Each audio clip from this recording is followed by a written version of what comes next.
So in this video, I'm going to share with you how I sold 80 policies in 30 days as a life insurance agent, selling life insurance. And most importantly, in this video, I'm going to share with you how this turned out to be one of my best months in sales, but actually, real talk, it turned out to be one of my worst months ever as a life insurance agent. Now, I'm going to give you guys a breakdown. I'm going to share with you, number one, how did I do it?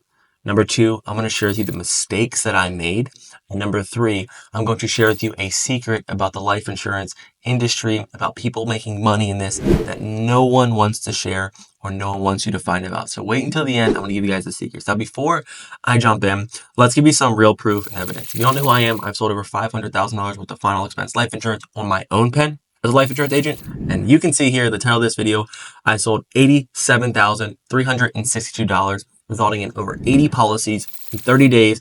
And I'm going to share with you, number one, first, how did I do it? So how did I do it? Number one, you might be asking, were you in person? Were you knocking on doors? Were you buying all these leads? I'm going to share with you my lead sources, my calling cadence, and my activity. But the first thing is that I did it in a one call close framework. When I found myself doing $87,000 in premium, I got really good at selling, and I learned how to sell final expense over the phone. What I would do is I would generate leads, share through the lead sources. I would use the Facebook leads that I learned how to generate. I did about 15 to 20 per day. But actually, my number one lead source was a lead source. I'm going to give this to you. It's called Smart Financial. I would buy these leads on, you can go on Google, Smart Financial. I'd get about 20 to 25, even 30 leads every single day. So in combination, I was getting about 40 to 45, even $50 a lead, new leads every single day. And unfortunately, I actually shared one of the videos of me using this lead source, and I don't even use them now because they got so oversaturated, but that's who I use. Now, what I would do is I would over-generate leads, and I would be obsessed with selling. So I would start around 8 a.m. and I would end around 7:30, 8 o'clock in between TCPA guidelines. And what I would do is every single day, I'd wake up, I'd go right to my computer, and I didn't care about anything else. I didn't care about customer service. I didn't care about what my day was planned. I needed to sit down and I needed to sell life insurance because my goal every single day was to sell anywhere from 4 to 5 policies. You can see here, I have a little screenshot of me celebrating my 4+ policy days. And that's because that's all I did. Is I would over-generate leads. I'd come in. These leads would get now generated into my CRM. I would use a Zapier webhook. It would go from Smart Financial and Facebook, go into what's called my CRM, which was Ringy at the time. I don't use them anymore. But I would go ahead and call them. I would sit down and by 9 o'clock, my goal was always to make a sale. These leads were coming in like real time, quick. So in the morning at 8 a.m., I was jumping on the phone. I was doing anywhere from $200 to $250 per day was my activity, but my goal was to find that first deal as soon as possible. So what I would do is I'd get on my Ringy, I would dial 2 times or 3 times. If they didn't answer, I would then go ahead and pick up my cell phone, and then I would call them 2 to 3 times on my cell phone. And typically that was getting people on the phone. And by 9 o'clock every single day for this month, I was always making my one sale. I was running like I was anxious. I was calling like I needed to make a sale. I was desperate and I was hungry to make sales because I was obsessed with making sales in the morning. So after I got that first sale, I could breathe. I could relax. I'm like, okay, cool, Peter. We can actually start getting our 4 to 5 policies because we got that one out of the way. So what I would do after that is I would continue to just pump my lead flow, 40, 50 leads. I was spending probably $500 to $700 per day. I don't recommend this for you because here's why. If I didn't make my 5 sales, here's a little tip. I don't recommend that you do this. I would generate more leads until I hit my 4 to 5 policies. So I'd be like turning on my lead flow again and spending more and more money until I hit my 4 to 5 policies, which I do not recommend. But I was obsessed. I would generate my leads. I would go out there and I would just go hunting in the morning, calling. And then every single day, I would get my presentations. Now, this is why it was important. Here's why I was able to do it. Because when I was on the phone with people and I'd hang up, I'd have a new lead come in, I'd call them and I'd get them connected again. So my speed to lead was fast, but ultimately I was just doing whatever I could to get people on the phone. And my goal was to shoot for from 5 to 10 presentations every single day. Because I knew if I got 10 presentations, I could probably close someone. Now, the sales process was simple. I would just be like, okay, hey, Miss Betty, this is Peter. I saw that you filled out this form recently on the internet for life insurance. Is that what you're looking for? Okay, great. Well, here's what I'm gonna do for you. I would get their medical information. I would then get my credibility. Like, my name's Peter Roberts. I work with XYZ company. I'm gonna shop around because I'm a broker. I'm gonna find you the best plan. I would work with companies like Mutual Omaha. I would work with Aetna. That was one of my main carriers. I worked with Prosperity when they were still alive. And then Great Western and AIG, and I'd call them. And then what I'd do is I'd ask questions. So, Miss Betty, why are you looking for life insurance? Why is it important to get life insurance? Why do you feel like you need life insurance? What's the goal of the life insurance? And I explained the pain. Why is, if you don't have life insurance, who's responsible for your bills? My daughter. Okay, does your daughter have the money? No, she doesn't. Okay, gotcha. So it sounds like you have a problem, right? Well, let me solve that problem. So I looked through all these companies. It found that you're able to get life insurance with the best plan. It's with Mutual Omaha. Have you heard of them? Yes, I have. Okay. They have three options: a 10,000, a 20,000, or 30,000. That's going to solve your problem. Which one do you want to go with? And it was a simple sales process, just like that, asking questions and pitching these products. I got really good at selling, and ultimately I did this every single day. And what I would do is just do that. Call leads, lock myself in the room, call from 8 to 8 basically, over dial leads, over generate leads, call a ton of people, and focus on making sales, 3 to 5 sales every single day. And I did that for 30 plus days. Saturday, Sunday, I worked because I was on a mission to make more money, because I had to make more money. And here's why. I neglected everything.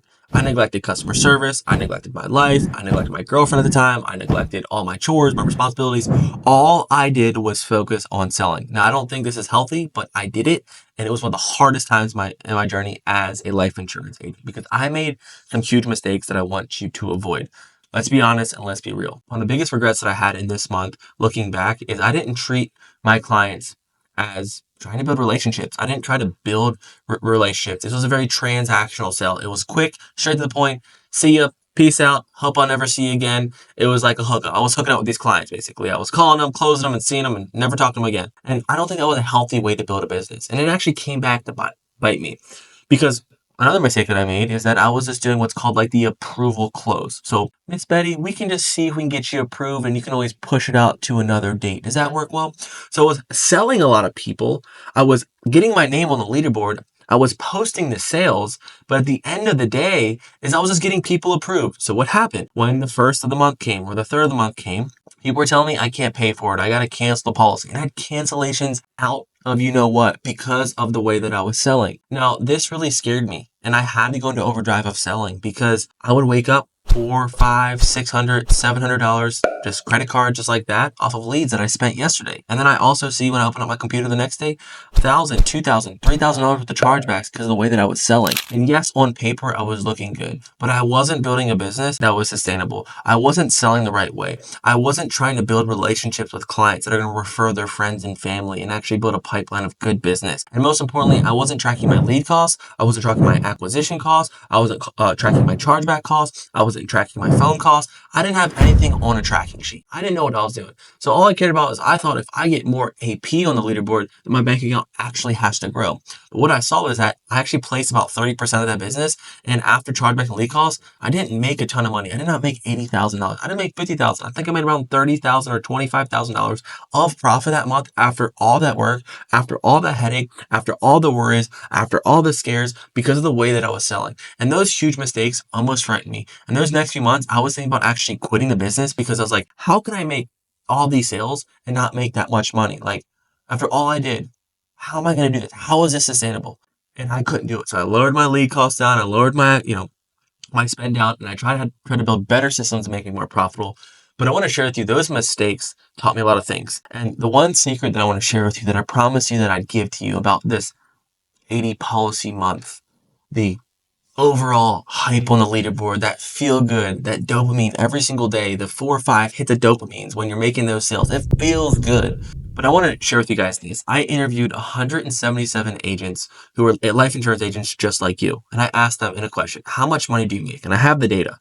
And after interviewing 177 agents, I realized that the average agent, due to statistics, only makes $5,071.89. Okay. Now this is important, because you see it on the YouTube. You see it on all these podcasts. This agent sold $50,000 of premium.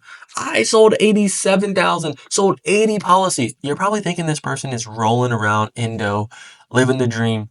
But what I've realized is all that is a vanity metric. It is not true. It is not the actual accurate data of what's hitting in the bank account. So when you see these numbers, the secret I want to tell you, $1 million in production. I'm doing it. Our agency sold over 600 grand last month, and we don't make $600,000.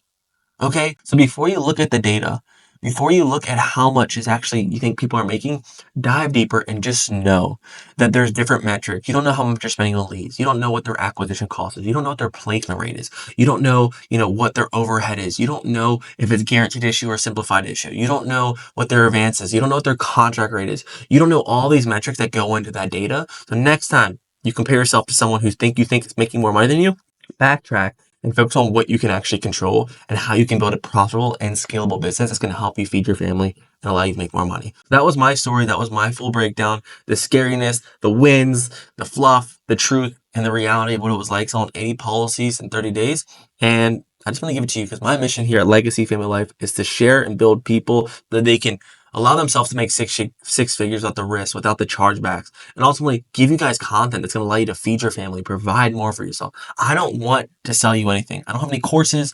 I don't have any to give you. I want to provide value to help you to feed your family and to actually win in an industry that is broken, that needs your help. Love you guys. That's the truth. Keeping it raw, keeping it real. Have a great Saturday and go out there and crush it. If you want more, cheers.